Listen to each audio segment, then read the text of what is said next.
Shalom family. 18th of June 2025, as in yesterday, TWW Tram, our beloved brother in the Lord, released his latest article, chock full of encouragement and upliftment to think about.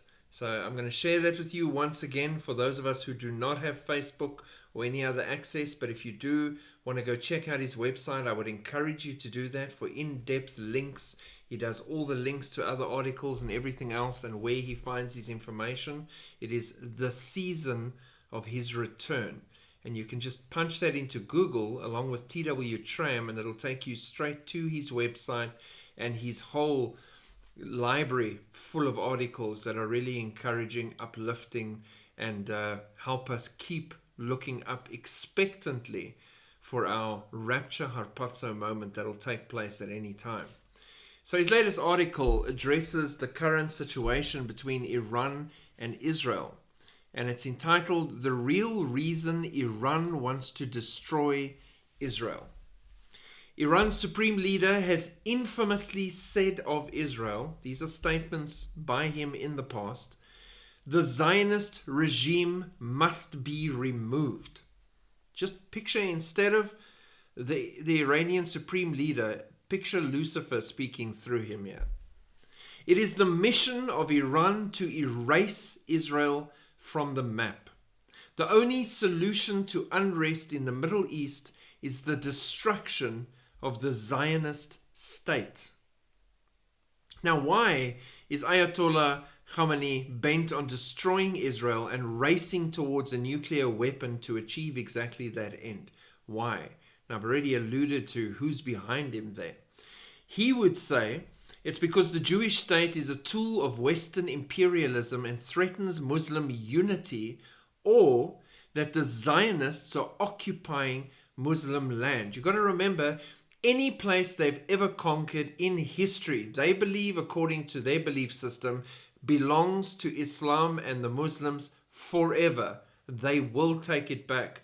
So that includes countries in Europe and everywhere else in the world as well. And that's why they feel the way they feel about Israel. The real reason he feels like this is found in the Bible, however.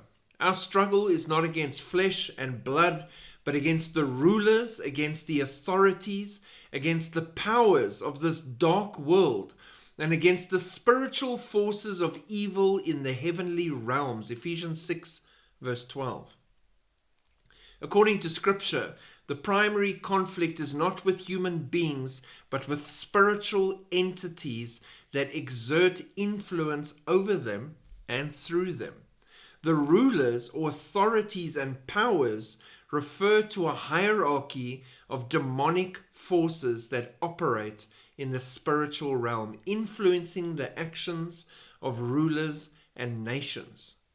An example of how spirits are attached to nations is found in the book of Daniel, chapter 10, where a heavenly messenger is sent to respond to Daniel's prayer and is delayed for 21 days due to opposition from a spiritual entity called the Prince of the Kingdom of Persia, verses 12 to 14. So a spiritual battle and resistance in the heavenlies right there. It is interesting that Persia, the historical predecessor of modern day Iran, is specifically mentioned in this regard. Today, Iran-Persia is additionally influenced by the spirit of Islam, the Antichrist religion that denies the deity of Jesus and subjugates Jews and Christians. 1 John 4 verse 3. Having identified the true spiritual source of Khamenei's hatred, a familiar prophecy explains why he is desperate to wipe Israel off the very map. Now learn this lesson from the fig tree. As soon as its twigs get tender and its leaves come out, you know that summer is near. Even so, when you see all these things, you know that it is near, right at the door. Truly, I tell you, this generation will certainly not pass away until all these things, end times events, the lot, have happened. Matthew 24:32-34, the fig tree generation, this generation. The spirits who influence Iran's leader know this prophecy. They understand that the budding of the fig tree, the founding of the state of Israel on May 14, 1948, marked the beginning of the final generation, and that because a biblical generation is defined as 70 to 80 years, Psalm 90 verse 10, the end is near. How near? From the time the word goes out to restore and rebuild Jerusalem until Messiah the Prince comes, there will be 7 sevens. Daniel 9 verse 25. According to Daniel's week's prophecy, Messiah the Prince will come 7 weeks or one jubilee period after an order to rebuild Jerusalem. While the Jews regain control of Jerusalem for only the second time in 1967, a master plan to rebuild the holy city was not published until August 1970. Counting 7 weeks from the start of the first sabbatical week after 1970, the calculated jubilee is the year 2025. In 1967's restoration of Jerusalem, if it indicated a countdown to Messiah, it explains why Iran and other Muslim nations, driven by evil spirits, principalities, powers, are adamant about a return to pre-1967 borders when Muslims controlled the holy city. If they can keep the Jews from occupying Jerusalem, perhaps they can keep Daniel's prophecy from being fulfilled. How crazy is that? Daniel's timeline explains the spiraling war, why Iran's supreme leader is acting increasingly irrational, putting his life and the regime on the line to pursue nuclear weapons. And though Israel is currently prevailing in the conflict, the rapture will change the equation.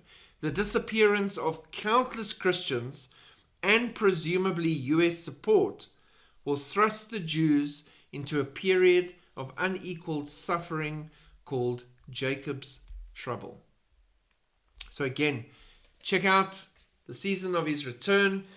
Go look at his website, go through all his links, dive deep. This is brilliant. It's a really good view of what's going on right in front of us right now. It's exciting.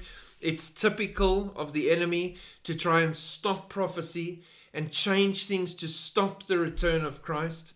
And we see that here directly. Let's take Jerusalem back, then you can't do your counting. Messiah can't come back and fulfill these prophecies because we've stopped it. You can't stop God. God will accomplish everything he set out to accomplish. And he knows the end from the beginning as he determined it to be. The full, complete, redemptive plan of mankind will play out as he has ordained it to be played out. And we are seeing it happen in front of us right now, and that should keep us excited and happy and looking up and sharing the gospel of Jesus Christ with as many people as we can while we can. So thank you, Tracy Tramm, once again for a brilliant piece that encourages us, makes us look up and be anticipating his soon return for his bride. Shalom.